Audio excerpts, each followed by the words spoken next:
Olá, pessoal que está aí no curso de extensão, os cuidados com dados sensíveis, né, no uso de inteligência artificial. Eu vou apresentar para vocês aqui esse curso de extensão e esse é o módulo 1, né, a aula 1, e a gente, nesse módulo 1, né, esse curso vai ser dividido em 4 módulos, 4 aulas em cada módulo, né? No módulo 1 a gente vai falar sobre os fundamentos, né, da inteligência artificial, para a gente entender o que é inteligência artificial, e a gente vai ver essa interseção aí entre a arquivologia tradicional, né, e as tecnologias emergentes de inteligência artificial, que está revolucionando aí a forma como a gente gerencia e preserva e principalmente acessa, né, esse conhecimento, né, principalmente no que diz respeito ao conhecimento institucional, né. Nessa apresentação a gente vai explorar como que essas inovações, né, de inteligência artificial estão transformando os fundamentos de prática arquivística, qual discussão que está acontecendo, né, e criando novas possibilidades, né. No primeiro ponto, a gente precisa primeiro definir esse conceito básico, né, da arquivologia como essa disciplina científica que estuda a produção, a organização, a preservação e a disponibilização de arquivo, garantindo, né, uma gestão eficiente desse patrimônio documental, né. E a gente teve aí a Lei 8.159 de 91, que é a Lei Geral de Arquivos, que junta aí esses documentos, né, esse conjunto de documentos produzidos e recebidos por órgãos públicos, instituições privadas e pessoas físicas em decorrência de suas atividades específicas, né. Então a gente precisa primeiro identificar o que seria um documento arquivístico, né. A gente vai colocar aí depois as fontes, né, mas de acordo com o Dicionário de Terminologia Arquivística, com Beloto e outras autoras e autores, né, o documento arquivístico são registros, né, em qualquer suporte que contém informação orgânica e autêntica essenciais para a memória institucional, como prova de atividades e tomada de decisão. É, a gente precisa também entender o que é a inteligência artificial, né?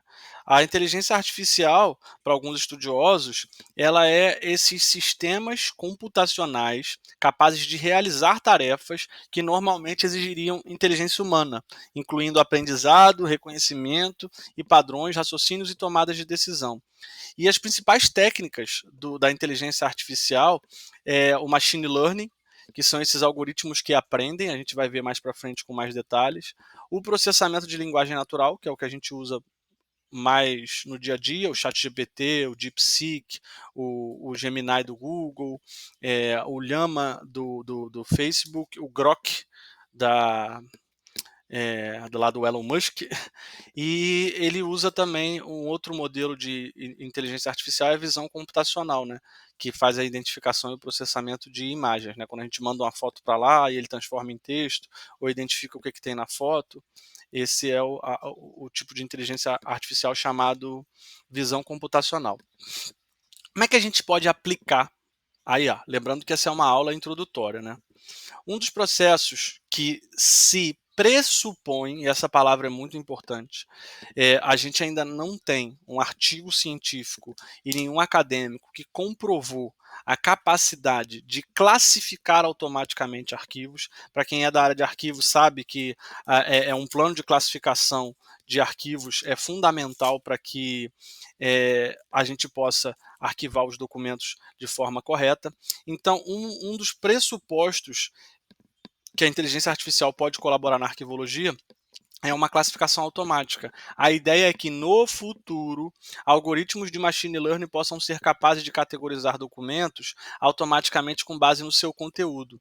E aqui, a base no seu conteúdo, é importante a gente frisar um conhecimento da arquivologia que diversas autoras falaram sobre isso, e tem uma observação muito importante da professora Clarissa Schmidt, da Universidade Federal Fluminense, que ela aponta, né, traz essas referências bibliográficas dos autores antes dela, e aponta a importância do contexto de uma instituição para classificação. Então, a gente conseguir contextualizar o que uma instituição faz, como é o seu organograma, como é o funcionamento das suas atividades, e a gente usar esse método de classificação através da função, da subfunção de um órgão, né, que a gente chamaria de fundo. Né? Qual é o fundo arquivístico? Um exemplo é um partido político. Né? Se a gente tem um partido político, aquele vai ser o fundo, e no contexto de suas atividades, das funções e subfunções de seus setores, a gente vai identificar através de cada atividade uma série de espécies documentais e de documentos que a gente vai chamar de tipos documentais. Né? Então, a gente classificar, criar essa tipologia dentro da espécie, dentro de uma subfunção, dentro de uma função, de um fundo específico, requer contexto. É o conteúdo que a gente precisa passar para essa inteligência artificial, para esse machine learning, é que vai fazer toda a diferença. Não é o conteúdo do documento em si, isso é um segundo momento. No primeiro momento, a gente precisa passar o contexto. Né?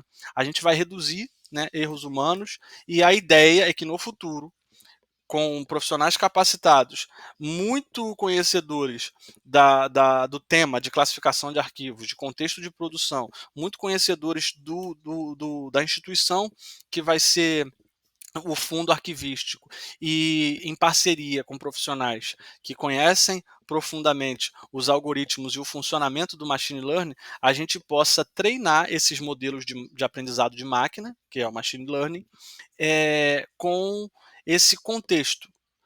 A ideia é que o algoritmo do machine learning tenha na sua base todo o texto produzido, todo o conhecimento produzido voltado para o machine learning, ou seja, com o código de programação, com a explicação textual que a máquina consiga entender de que instituição é aquela, que funções ela exerce, que subfunções ela exerce, que atividades ela exerce, para a partir daí a gente ir entregando as espécies documentais. E aí eu paro aqui para dar um exemplo. Uma espécie documental, por exemplo, seria uma certidão. Certidão é uma espécie documental. E quando a gente desce um nível mais abaixo, a gente tem uma certidão de casamento. Isso sim é um tipo documental, certo? Ou seja, certidão de quê? De casamento, certidão de óbito. Então, para a gente poder criar essa categoria na classificação automática, primeiro o machine learning ele precisa estar muito bem treinado em relação ao contexto dessa instituição em si. E isso, sem dúvida, vai acelerar o processo de organização arquivística, que é um ponto que muito se conversa na universidade. Né? É o processo que os arquivistas precisam realizar para estudar o contexto das instituições. Eu acredito que esse processo ele não vai ser tão mais acelerado, porque o estudo vai demandar a mesma quantidade de tempo que já demanda hoje, sem a utilização de inteligência artificial. Em compensação, o processo de criação e atualização do plano, a partir do momento que esse contexto foi definido, aí esse processo vai ser mais rápido. E no segundo momento a gente vai ter uma recuperação inteligente, né? Um sistema de busca semântica que compreende o significado e o contexto das consultas, permitindo a recuperação desses documentos, mesmo quando os termos exatos não são utilizados. E aí a gente entra um pouco na seara da diplomática, ou seja, a validação desses documentos. Geralmente no arquivo, se você for no Arquivo Nacional e pedir um documento, você vai receber uma cópia daquele documento. Né? Então a gente precisa criar dentro da inteligência artificial sistemas de validação de diplomática que validem que aquele documento que está lá é uma cópia fiel, uma reprodução do documento original que lá foi colocado. E aí a gente parte para um terceiro momento, que é a avaliação documental. Né?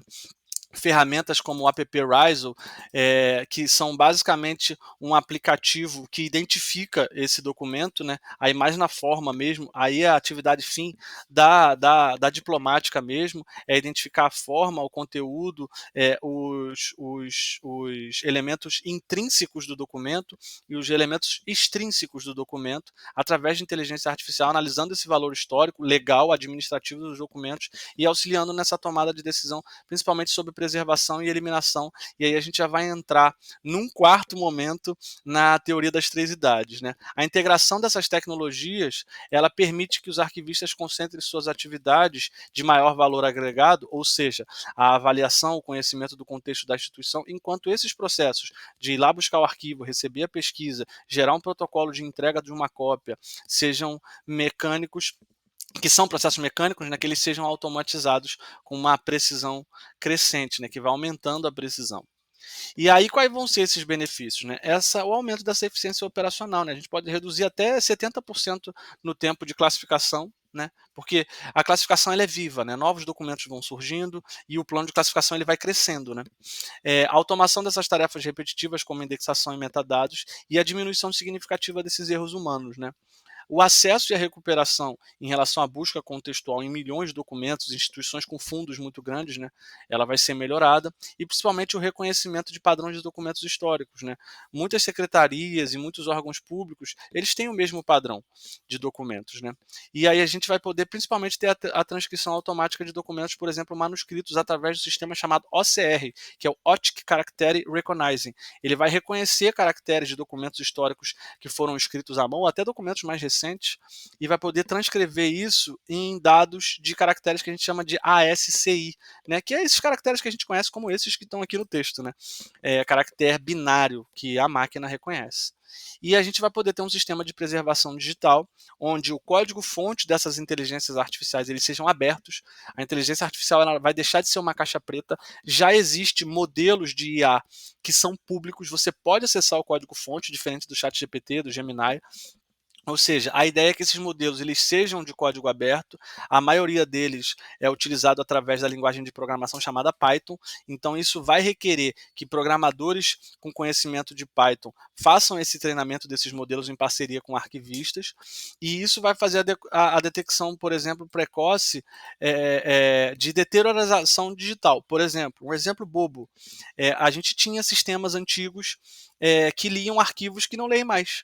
Então, a ideia é que a inteligência artificial fique monitorando que documentos nato digitais, que já nasceram digitais, que tenham sido produzidos por sistemas ou softwares que possam vir a ficar obsoletos, um exemplo simples é o Word. O Microsoft Word. O Microsoft Word ele gera um documento chamado .doc. Gerava de 97 até 2003. E a partir de 2013 ele passou a gerar um documento chamado docx, né, a extensão .docx, o final do documento. Então, se daqui a 20, 30, 40, 50 anos a Microsoft deixa de existir, como é que a gente vai fazer para ler esses documentos que estão salvos no formato de docx? Então, a inteligência artificial vai poder prever esse tipo de coisa, que a gente chama de deterioração digital, perdão. Então, a gente vai poder fazer migração inteligente entre formatos. A gente faz isso em casa, né? Transformar um doc em PDF, por exemplo. A IA vai fazer isso sem precisar que a gente vá lá, clique, dê um salvar como, ou use um software para fazer isso. Ela vai automatizar esse processo para a gente. Eu estou dando exemplo do Doc, mas tem muitos exemplos.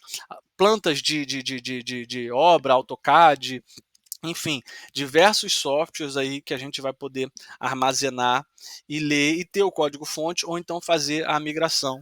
E aí a gente vai mostrar mais para frente quais teóricos que falam sobre esse tema de manter os documentos digitais bem armazenados e possam ser lidos no futuro, né? E principalmente a verificação automatizada da integridade do documento, né? A gente teve no passado o disquete, teve depois o CD e o pendrive, agora a gente usa muito nuvem, então a ideia é que a gente estude e analise junto com a inteligência artificial como que a gente vai poder fazer para manter sempre a integridade desses documentos, tá? E aí quais são os desafios que a gente tem, né? Nessa aula introdutória. A gente tem desafios que são técnicos e tem desafios que são éticos, né? A transparência algorítmica, como eu falei ainda há pouco, é você ter acesso ao código-fonte. Isso foi uma coisa que foi muito discutida no CONARC, em diversos fóruns, principalmente ali no final dos anos 90, no começo dos anos 2000. Ok, precisamos fazer preservação, acervo, precisamos ter documentos digitais, precisamos ter softwares com documentos digitais. Documentos digitais são criados diariamente e a gente precisa que esses softwares sejam guardados, né? Como eu falei, o Microsoft Word ele precisa ser armazenado no acervo digital para que os documentos em Word sejam lidos no futuro. Então, para a gente poder armazenar esse software, de forma que ele consiga ser instalado num sistema operacional no futuro, num computador daqui a 100, 200 anos, como é que a gente vai fazer isso? A gente precisa ter acesso ao código-fonte desse programa, né? Então, isso é uma questão de transparência algorítmica, né? E a mesma coisa vale para a IA. Já que a inteligência artificial vai ser uma ferramenta, a gente precisa ter o código-fonte dessa inteligência artificial, que, além de ter a sua base lá, do jeito que ela foi programada, ela vai ter todo esse conhecimento que a gente transferiu para ela, esse conhecimento de contexto, esse conhecimento de classificação, de diplomática. Então a gente precisa guardar todo esse código-fonte da IA pura e simples, da IA treinada e de todas as informações que a gente colocou lá, de forma que isso esteja armazenado não só num disco físico de longa duração, mas também em nuvem, com replicação, com backup, beleza? E a gente tem os vieses implícitos, né? Que são esses, que é o risco da perpetuação de preconceitos históricos. Treinar uma IA requer determinados padrões, né? Tem um teste que eu não coloquei aqui para vocês, para o vídeo não ficar muito longo, mas foram fazendo pergunta à inteligência artificial e observou-se um viés machista nas respostas da inteligência artificial, né? E isso só ocorreu porque o treinamento feito na IA foi feito provavelmente por pessoas com vieses machistas.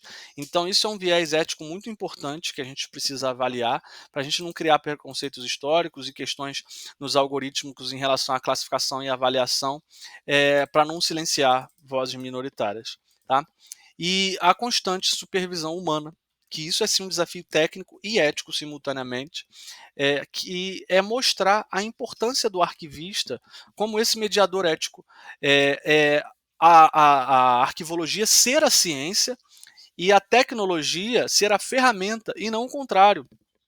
Não os cientistas da informática, os engenheiros de software, os arquitetos de software, os programadores usarem a arquivologia como ferramenta para criar planos de classificação sem a determinada o determinado conhecimento e estudo prévio de um arquivista profissional, né? Isso vai garantir que essa automação ela não comprometa, né, esses valores arquivísticos que são fundamentais, que a gente conversou e vai conversar mais à frente, como organicidade, por exemplo, né? E num outro momento a gente vai ter exemplos práticos. Já tem alguns estudos de caso, né? No Arquivo Nacional tem um projeto piloto para digitalização e classificação automatizada, tá? Que permite acesso público e online a mais de 200 mil documentos. Isso está sendo feito nesse momento, eu vou mostrar esse projeto mais à frente. A Biblioteca Nacional da Noruega, aí já não é muito mais da área de arquivo, mas é uma ciência irmã dentro da ciência da informação, que está implementando esse sistema de preservação digital baseado em IA, que monitora proativamente, né, a degradação digital, perdão, e migra formatos obsoletos para mais novos e está servindo muito de modelo para as instituições brasileiras. E na Austrália também o National Archives é uma iniciativa que foi pioneira nessa avaliação assistida. Olha essa palavra, não é a IA que faz a avaliação, ela é assistida, né?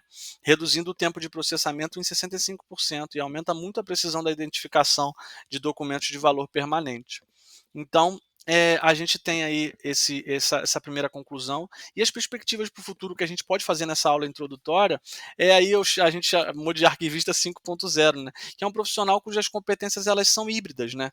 Ela vem com a ciência da informação e com a tecnologia. A gente está batendo muito nessa tecla nesse nosso curso de extensão da importância do conhecimento dos arquivistas em relação à tecnologia. Ele não precisa saber programar em Python, mas ele precisa saber como que funciona o Python, para que serve o Python. Ele precisa saber como que funciona uma inteligência artificial. E a gente vai tratar desses termos LLM, Machine Learning no futuro, como é que funciona, para que ele utilize isso como ferramenta. Ele não precisa saber executar, ele não precisa criar uma IA do zero, ele precisa programar uma IA, mas ele precisa saber como ela funciona. E principalmente entender essa interoperabilidade, que são sistemas arquivísticos que vão se comunicar através de padrões abertos, código aberto sempre, junto com a IA. A democratização do acesso, né, a memória institucional brasileira universalmente acessível através de interfaces que são intuitivas, né? Como é isso? O ChatGPT a gente usa hoje é muito intuitivo, né? E principalmente uma preservação digital sustentável. Essas são as perspectivas do futuro que esse curso visa mostrar. Essas são as boas práticas, né, que a gente fala no começo.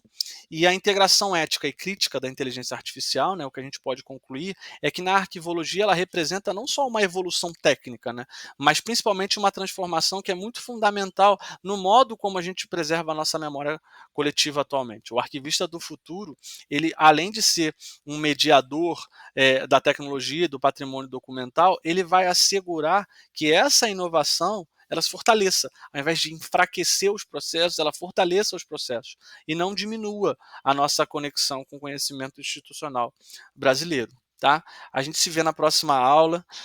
Qualquer dúvida, a gente vai deixar aí um card para vocês avaliarem e responder lá um e-mail, se tiver alguma dúvida, poder mandar para esse e-mail. Vai estar aí em algum lugar aqui embaixo.